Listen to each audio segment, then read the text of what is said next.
Presiden Cawapres. Partai Gerindra sampai sekarang belum menentukan dan belum lihat arah seperti apa.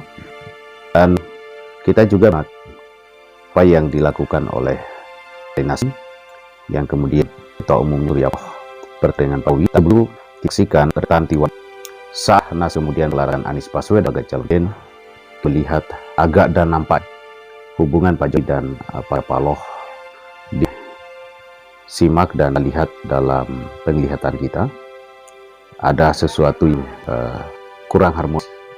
Namun beberapa waktu lalu kemudian kita melihat Pak Luhut Panjaitan Panjaitan bertemu dengan Pak Surya Paloh di luar negeri.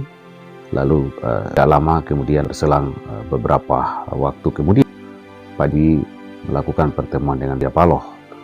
Lalu 1 Februari 2023 kemarin kita lihat Pak Surya Paloh bertemu dengan Pak Airlangga Hartarto, di mana Pak Airlangga Hartarto adalah Ketua Umum Partai Golkar, dan Golkar sudah membentuk juga koalisi tersendiri yaitu KIB. Dan rasanya ini yang kemudian menjadi kita bertanya, ada hal apa dan apa yang akan terjadi ke depannya.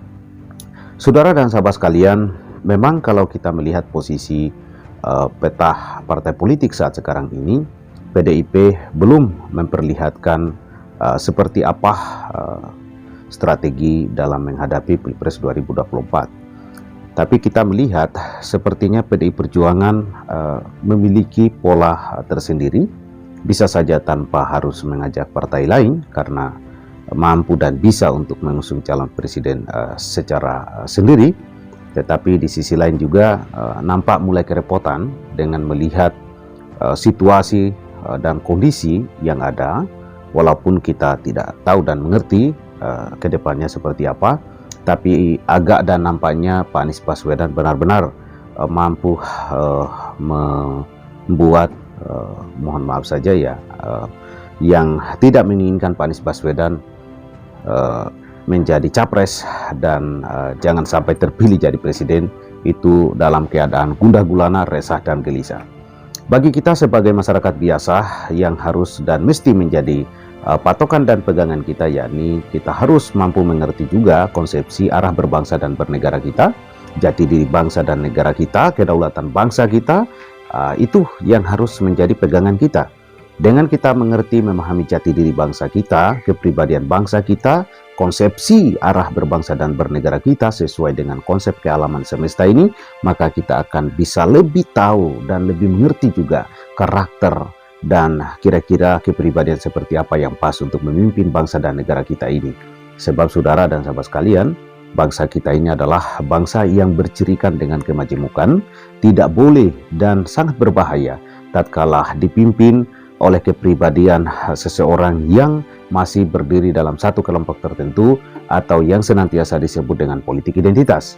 Sebab jiwa kepemimpinan atau jiwa pemimpin dalam bangsa yang penuh dengan kemajemukan ini haruslah sudah universal, tidak lagi berada dalam pemahaman ataupun penglihatan ataupun pengetahuan yang masih parsial, belum utuh dan menyeluruh. Jikalau itu saudara kita pahami dan mengerti, maka kita juga akan tahu karakter, ciri-ciri yang pas dan tepat untuk memimpin bangsa dan negara ini. Dan satu hal juga saudaraku dan sahabat sekalian, kita tentu akan tahu ya, kita tentu akan diperjalankan, kita tentu akan ditunjukkan oleh Tuhan yang Maha Kuasa siapa yang pas yang memimpin bangsa dan negara ini, siapa yang telah selesai diproses, yang sudah selesai ditempa, yang sudah dipersiapkan oleh alam semesta di Nusantara ini. Karena saudara, itulah kedaulatan bangsa kita. Presiden Cawapres, Partai Gerindra sampai sekarang belum menentukan dan belum lihat arah seperti apa.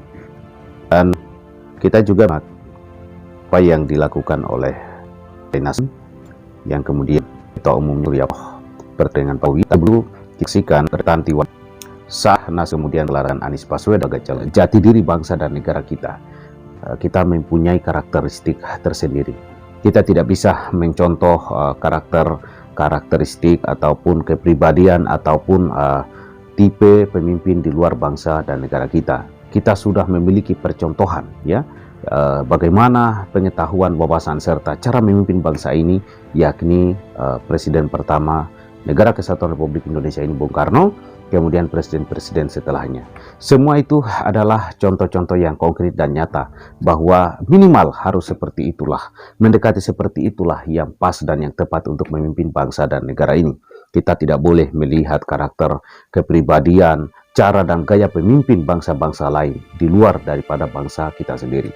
Oleh sebab itulah saudara dan sahabat sekalian, ya saya rasanya melihat hari ini banyak di antara kita yang terjebak dalam emosional, ketidaksukaan, kebencian yang apalagi cuman ikut-ikutan aja, yang pada akhirnya mulai membuat narasi, membuat video, live streaming di media-media sosial, menyerang, menyudutkan, berkobar-kobar, menyala-nyala, ya semangatnya hanya ternyata sangat disayangkan. Semangatnya itu bukan semangat untuk bagaimana bangsa ini lebih baik, tetapi hanya semangat karena atas kelompoknya, atas pembenaran dirinya, atas pembenaran kelompoknya, bukan kebenaran yang sesungguhnya. Oleh sebab itu, saudara dan sahabat sekalian, pemilihan umum 2024 harus menjadi titik balik. Harus menjadi titik balik agar kita lebih mengarah kepada jalur konsepsi berbangsa dan bernegara kita yang sesungguhnya.